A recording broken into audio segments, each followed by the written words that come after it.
Okay, so we're back at it. And the, I guess, final section of the day, possibly final speaker of the day, is a person of, I think, tremendous importance in terms of having created awareness on this whole issue in Canada, having provided a community for people who have been so desperately affected by this. I mean, you know, there are the tax issues, there are compliance issues, there's the fear factor, there's the emotional fallout. And I'd like to introduce you, after giving a brief introduction, to Peter Dunn, who is the, if not the founding member of the Isaac Brock Society, certainly I would say the voice and continuity of the Isaac Brock Society. Peter is a Ph.D. Divinity from Cambridge University. He has lived in Canada since, I believe, 1986. Am I right on that? Yeah. More or less. Hails from Anchorage, Alaska. And I don't think it's, you know, it's one thing, you know, you can go through a day like this and talk about fact in a purely technical sense as though it's a clinical kind of thing, but behind the whole FATCA thing, behind the whole citizenship-based taxation thing, are an awful lot of people who've been, and families who have been affected by this on an individual basis. And Peter Dunn and the Isaac Brock Society have done more than all of the other participants combined to provide a meeting ground for these people affected by it, a voice, etc. And so there are a number of issues that he's going to talk about and engage you in. And please join me in welcoming Peter Dunn.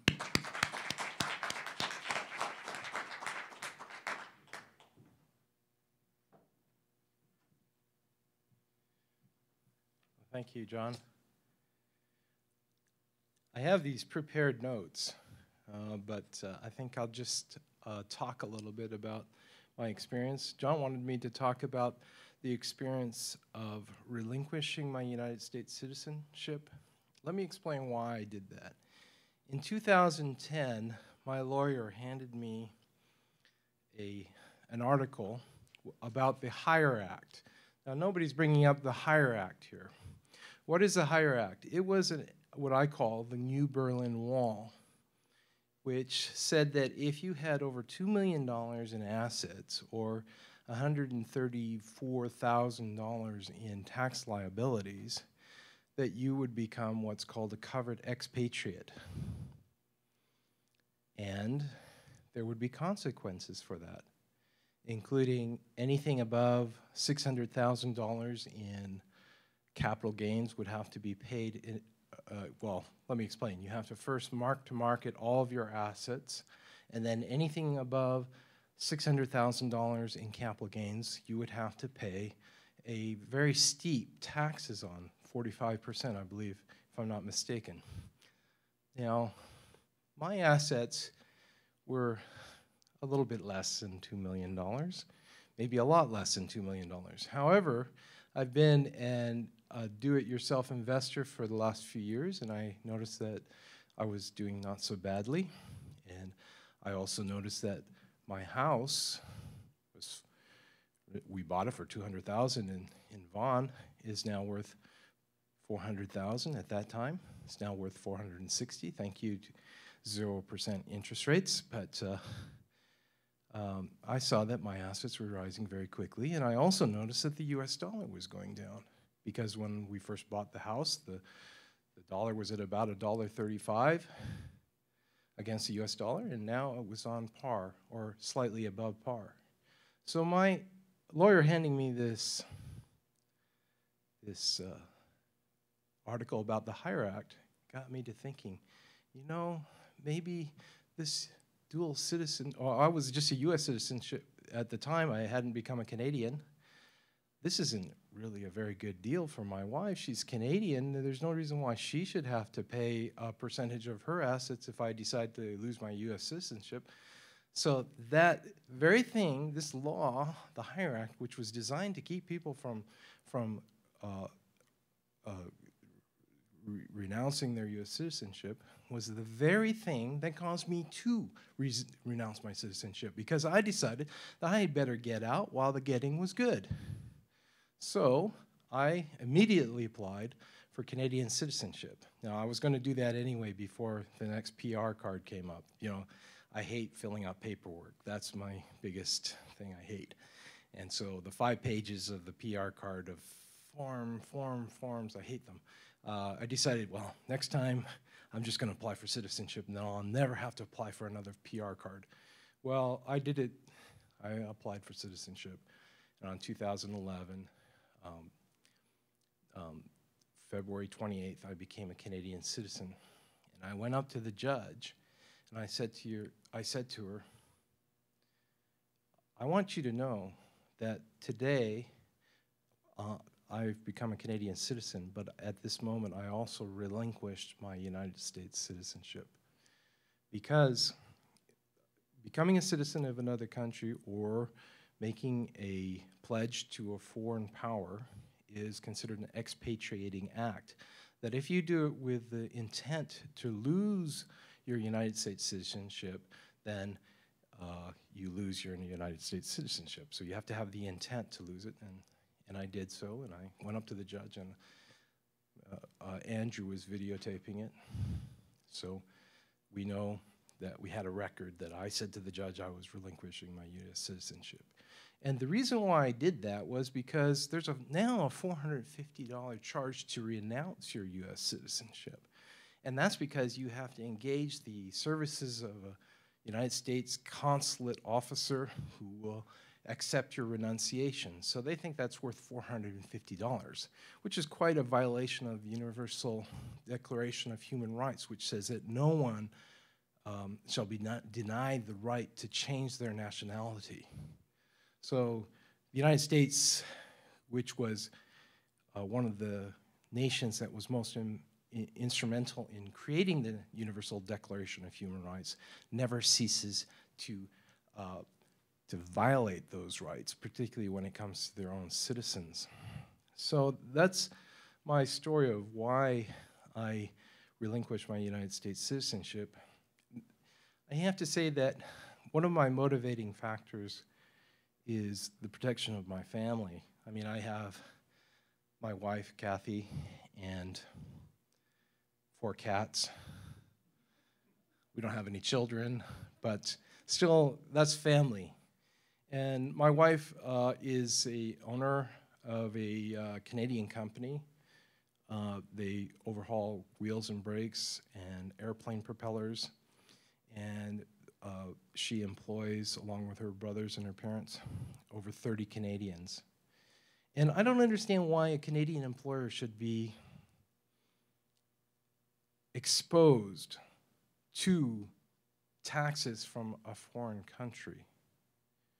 So in order to protect my wife, I had to relinquish my birthright. You realize it's a birthright. If you're born in a country, you have a right to live there. Okay, but because of the stupid idiots in Washington, I had to give up my birthright. Okay, that makes me angry. Okay, that makes me very angry. But, okay, I accept it. I love Canada. I'll fight for Canada. I'll defend Canada. If any Americans try to cross the border this time, in the war of 2012, I'll be there. Hopefully. Well, James, he's good. I said, as long as y'all come up here friendly like, we'll be okay.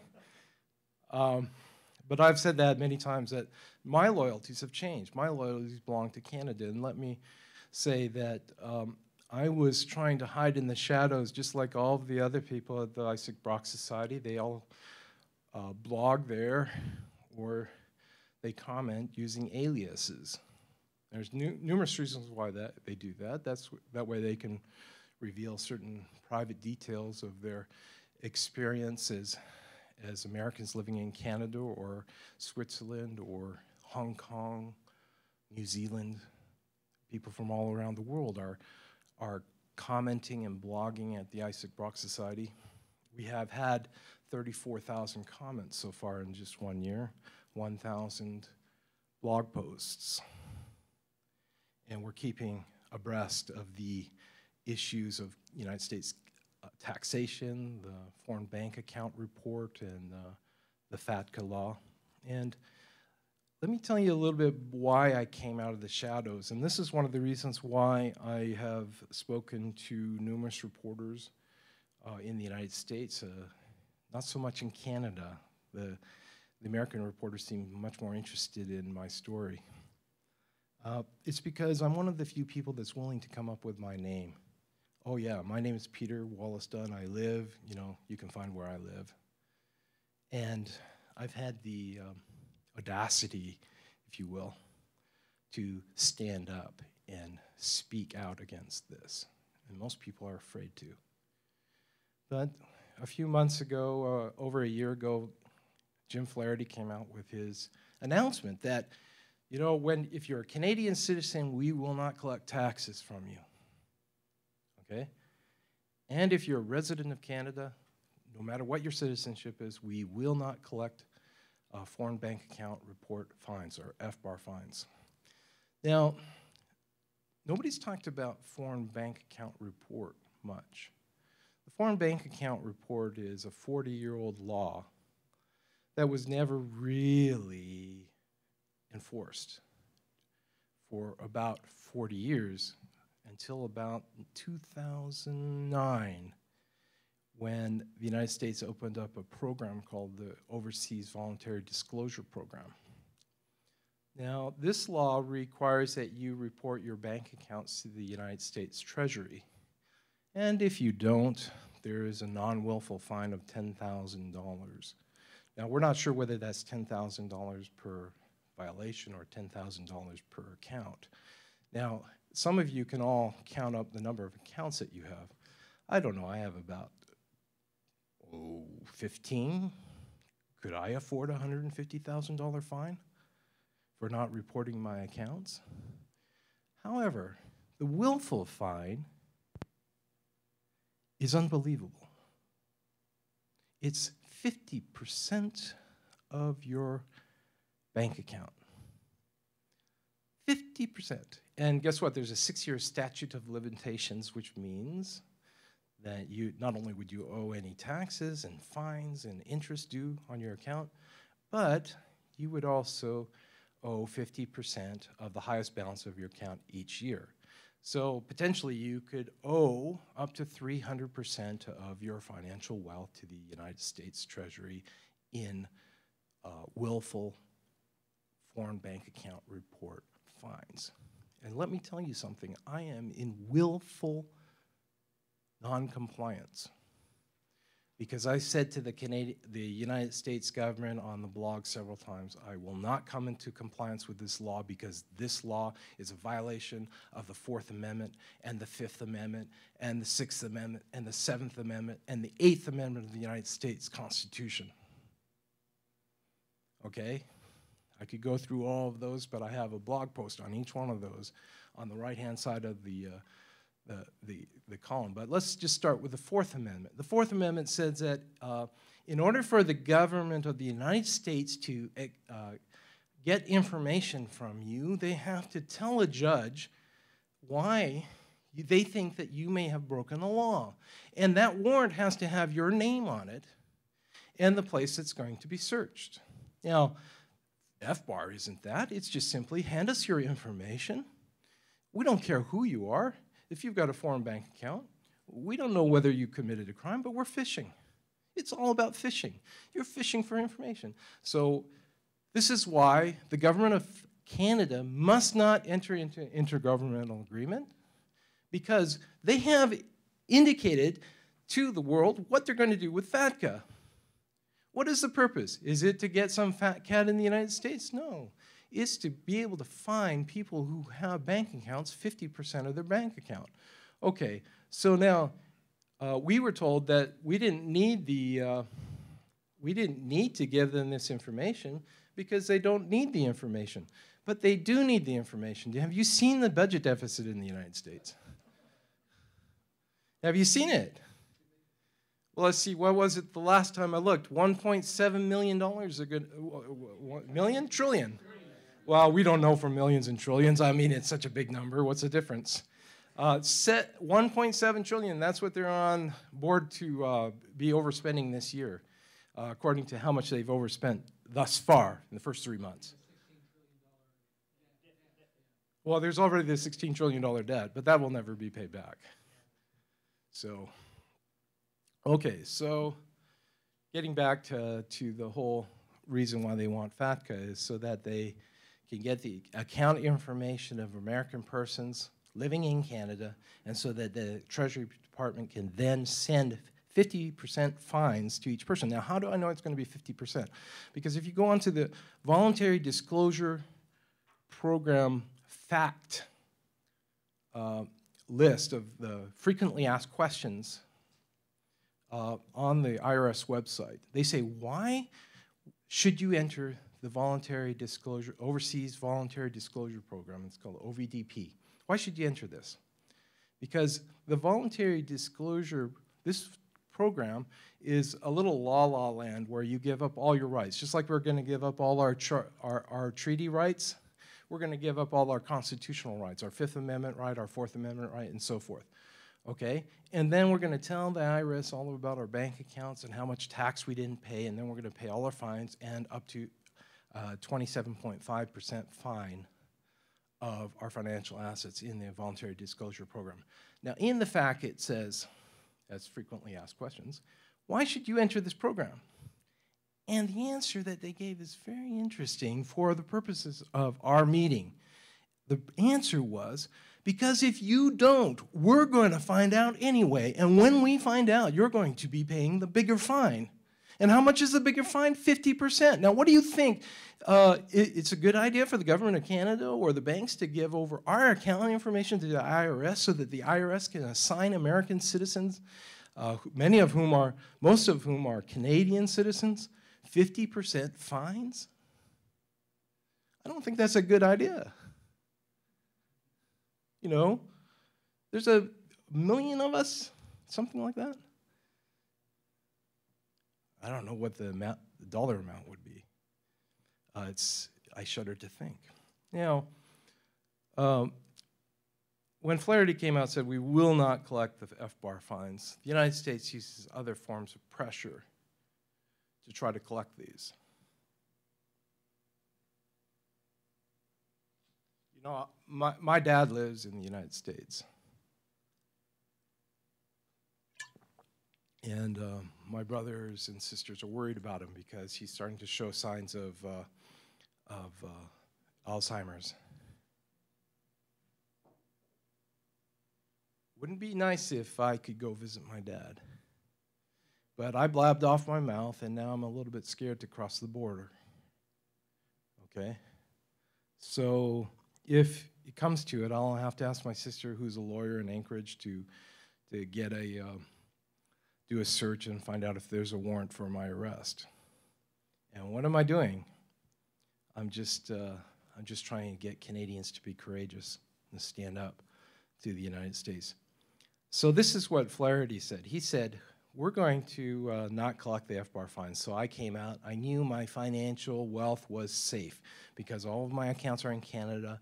I pulled all of my investments out of the United States or decided to write them off, okay? And so I came out in the open so that people know who I am.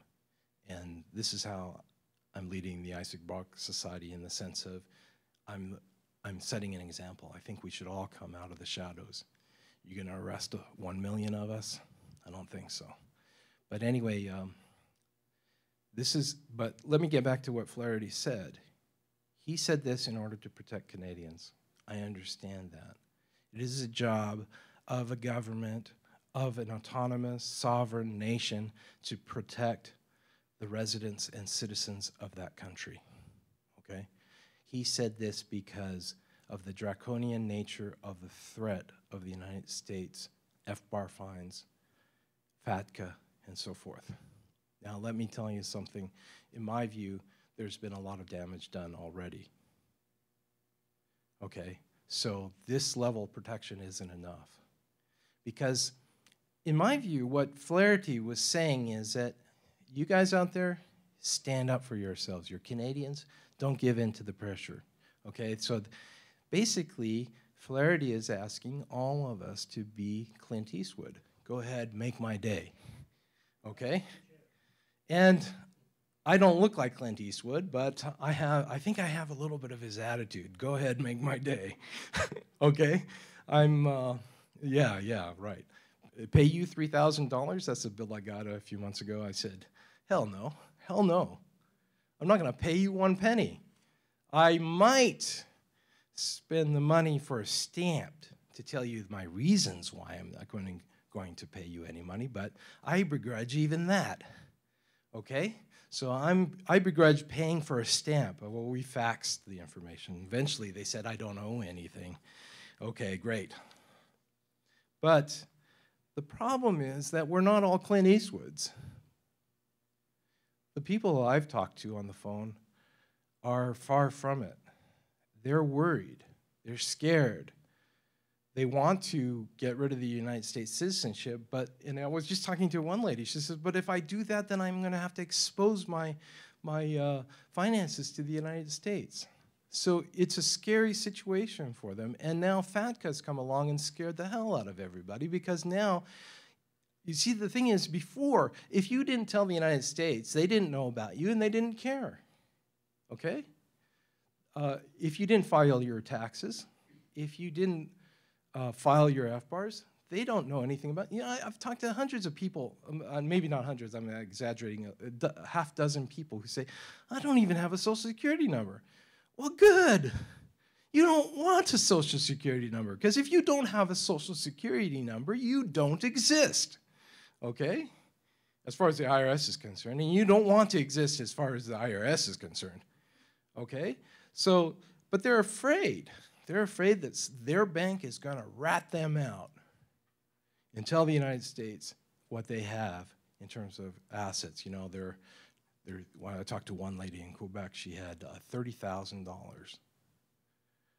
Wow. The United States is so desperate, the most richest country in the world, and they need to know about the bank account of some lady with $30,000. Well, they said, okay, well, if it's less than $250,000, then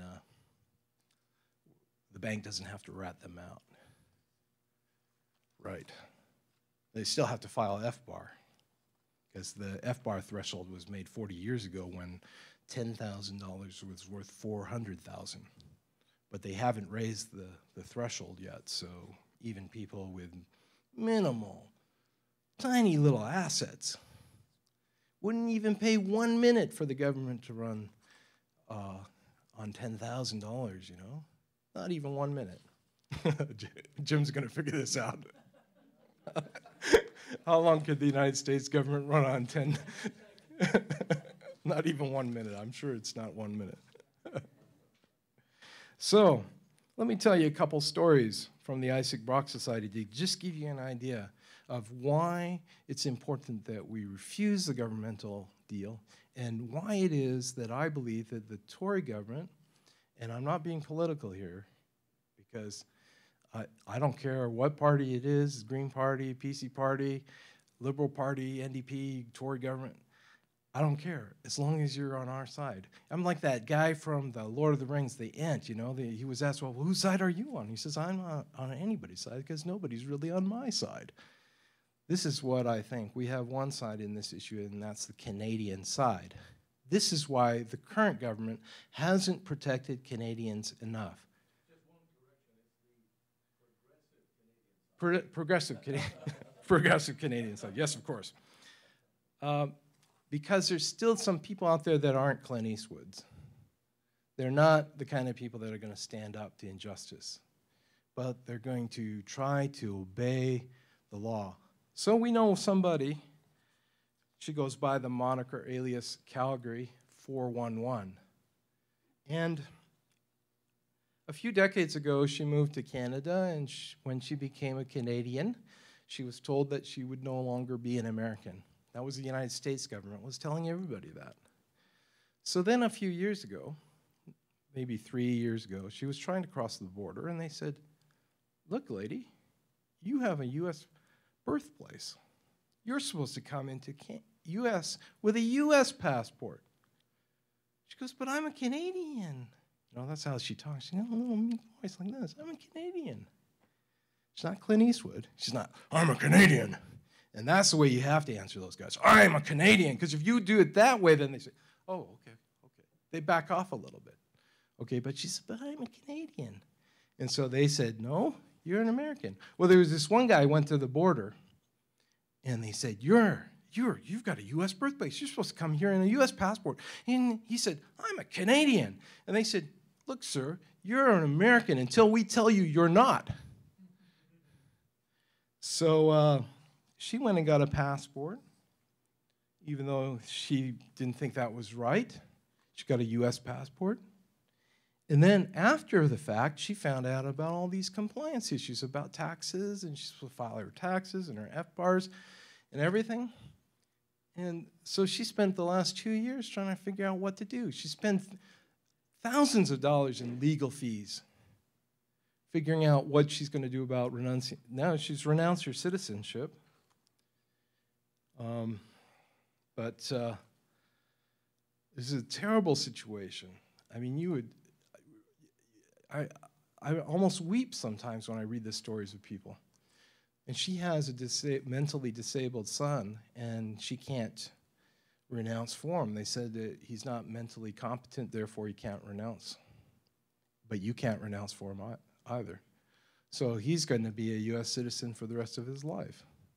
So when Calgary dies and she leaves her money to her son, will he have to file FBAR reports? These are questions that the government should ask. Oh, how about this story, bubble busting? That's her moniker. You know, nobody wants to use a real name. I talked to her on the phone. She sold her house in Vancouver. You know, Vancouver real estate's gone up a lot. It's nice if you bought a house 40 years ago, I guess. And it was a bit too much because her personal allowance for the United States taxation, from their point of view, is $250,000. Well, her house in Vancouver was worth more than that. And she didn't know about taxation, that she was supposed to file her taxes in the United States. So she entered the Overseas Voluntary Disclosure Program. And in the process of doing her taxes, she found out that she had to pay $70,000 in United States taxes and fines for the proceeds of the capital gains on her house. Now, I don't know if you know this, but in Canada, you probably all know this, your primary dwelling there's no capital gains tax on it. So if you're a U.S. person in Canada, this is what you can be sure. The few tax breaks that you get in Canada will be taxed by the United States. Because you didn't pay taxes in Canada, then you didn't pay enough taxes, and even the foreign tax credit that they give you isn't enough to cover the taxes on the house, so she had to pay $70,000. Now, the thing that gets me mad about this is that the house is in Vancouver. What does that have to do with the United States? The person lives in Vancouver, she works in Vancouver, her money is all made in Canada. Why should she pay any taxes to the United States? I don't understand that. Then there was the story of late Loyalist. This is just to give you another angle. Not a very wealthy person. He had some money from an inheritance that went into an account, and then it went out to pay debts, probably his mortgage debts. Okay? And he didn't know about the compliance issues either, so he entered into the voluntary disclosure program, and he ended up paying only a 5% fine. Now, this is one of the things. If you're a Canadian, or if you're living in another country and you didn't know about your filing obligations, your FBAR filing obligations, or you didn't even know you were an American, you're what they call an accidental American. You didn't know you were an American. I mean, can you believe this? You're supposed to file stuff even if you don't know that you're an American. I mean, this is how ridiculous it is. Come on, this is funny. This is really, John. On that note, the position of the IRS and the voluntary disclosure program, are you ready for this, is that if you did not know that you were a U.S. person and you can satisfy the IRS of that, then they will permit you to come into compliance by paying only 5% of your world assets. So, just in case the message isn't clear, Yeah, well, stay out of the voluntary disclosure program. yeah, stay out of the program. Loyalist was in the program, and I guess because they didn't think he was willful or anything, they decided to give him the 5% fine. So his fine was under $3,000. So you can see he's not a rich person, because you can all you have to do to figure out what his wealth in his bank accounts was is to simply take 3,000 divided by 0.05. Okay, you don't come up with a big number. Now, the interesting thing about it is he had to get a mortgage on his house, or get a second mortgage on his house, in order to pay the lawyer's fees, which were over $21,000. Okay, do you think Flaherty is the government of Canada protecting people? I mean, these are not wealthy people. These are people that are having to take mortgages on their houses in order to pay their legal fees, or their accountants, or their taxes. Okay?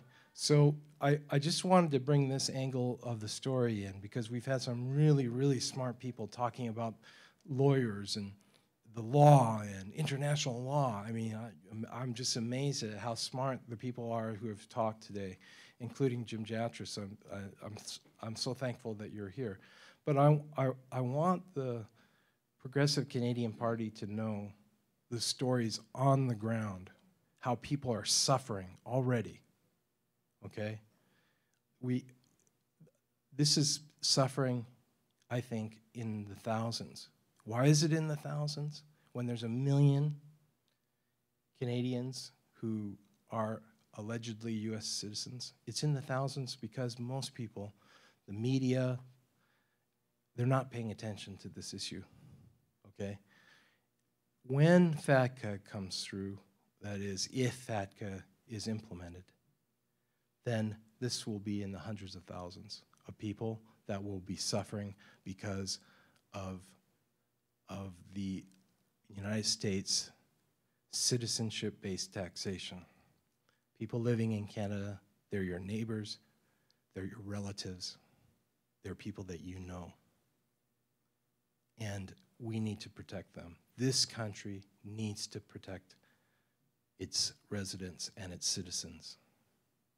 So if you read the stories about, we had this one thread, has your life changed since you found out about FBAR and US taxation?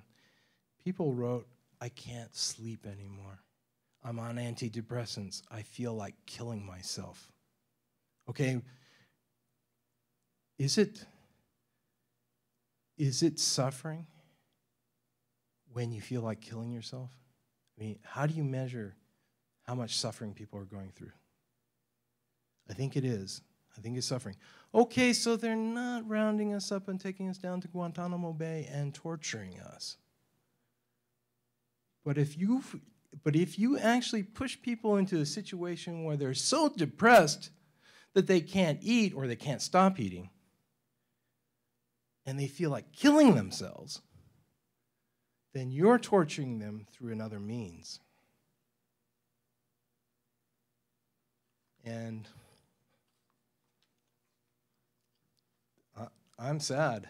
I'm sad about that. And I would really, really appreciate if the government of Canada stood up for the people that live in this country in a way that protects Bubble Bustin, and Late Loyalist, and Calgary 411. Because they're not all Clint Eastwoods. They're not people like me that stand up and say, go ahead, make my day.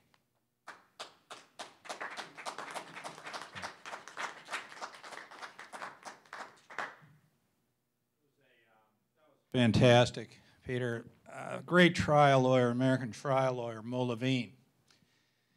His whole life he tried personal injury cases. And thanks so much for coming. And he used to give these amazing closing addresses to the jury. And what he frequently would close with, if somebody was badly injured and their life had changed, he'd say, you know, it's not what you take from somebody, it's what you leave them with. And this is incredibly effective, and you often have the judges crying. It's not what you take from somebody, it's what you leave them with. And what Peter has described here with these particular people really would be just the tip of the iceberg. What the U.S. government has unleashed, I opened this today by showing you a 1-minute clip of President Obama talking about overseas bank accounts and trying to equate them all with tax cheats, has been nothing short but, just a reign of terror on people who are really, I think, unable to protect themselves. And interestingly, the ones that are most worried are the ones that are most likely to be law-abiding to begin with. And this is the result of what they would call citizenship-based taxation, which I would call the immorality of citizenship-based taxation. And I think that on the ground one needs to understand that what FATCA really is an attempt on the part of the U.S. government to force other countries to actually enforce the immorality of what this has become. Now, I am of the opinion, and this is my personal opinion, but it is something that I think is worth developing, that I think that one can say that citizenship-based taxation per se may be okay. It may not be a human rights issue, but the way the U.S. is applying citizenship-based taxation to your friends, your neighbors, people who have lived in this country all of their lives, and if you see the effects that Peter has talked about, is if it's not there, is moving perilously close to a massive human rights violation. There's 1 million people affected in Canada if you just look at their U.S. personness, so to speak. Add to that their families. You talk about these fines that people have paid, these legal fees. These are things that come out of families that include far more than just so-called U.S. persons, and this cannot be ignored. It is absolutely essential that people understand the relationship between FATCA, the relationship between a proposed IGA and this issue. That what any country does who acquiesces in this is to simply participate, turn a blind eye, participate in something that I believe has reached the point when people are talking about killing themselves, they can't sleep, etc., into a massive human rights violation, a massive human rights violation. And I think that it's a good thing to actually close with what Peter said today because, the technicalities of this are one thing, the compliance costs, the big 4 accounting firms, but behind every one of these things is a real person whose life has been turned upside down. It's almost like one of these then and now moments who have to live with this stuff. And it's incredibly difficult. Make sure that you try to explain, that you tell everybody in your community about what the government is proposing here, because not only is it essentially turning the sovereignty of the country over to a foreign power, but it's doing it in a way that is going to guarantee massive, massive suffering on the parts of innocent, hardworking people. Their only crime has been to save for retirement, investing in mutual funds, trying to invest responsibly. These are the people who are suffering. Peter, that was great, motivational. I think we're more or less at the end of the day, subject to any questions. Thank you for coming. And as I said earlier, I really think that that we are seeing, what's a significant moment and sort of a sea change in history. Thank you.